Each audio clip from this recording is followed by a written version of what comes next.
Maupay nga aga, aton nga tanan, mga kabugtuan, yan na, nakapalit gihapon kami hin Blue Marlin.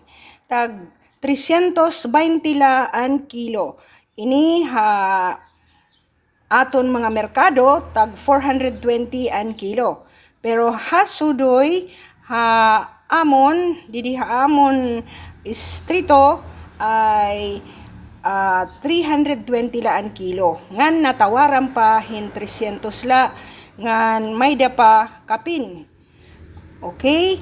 An akon napalit nga tanan, 3 kilo hinto nga nagbayad la ako hin 1,000 upod na an akon buraw nga sobra 2.5 kilos. So pagkaon permihin isda unom ka adlaw, or kung gusto mo ma-break kahit Miyerkules hin karne, pero kung pwede waray mga red meat, labinahan may da mga sakit. Salamat po sa inyong pakikinig. Ang Blue Marlin dito sa aming lugar na inilalako lang ng mga vendor na nagwo-walk around ay 320 per kilo. But in the market, you can buy this for 460 to 480 per kilo.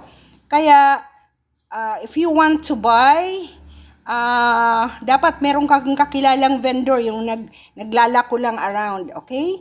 Para ikaw ay nakakamura at palaging presko ang inyong ulam. Thank you for listening. If you come to Tacloban, Leyte, you can have fresh fish. It's time. And doon po sa Tulosa, ito nang galing Leyte. Thank you for watching and for supporting my Health Wealth channel.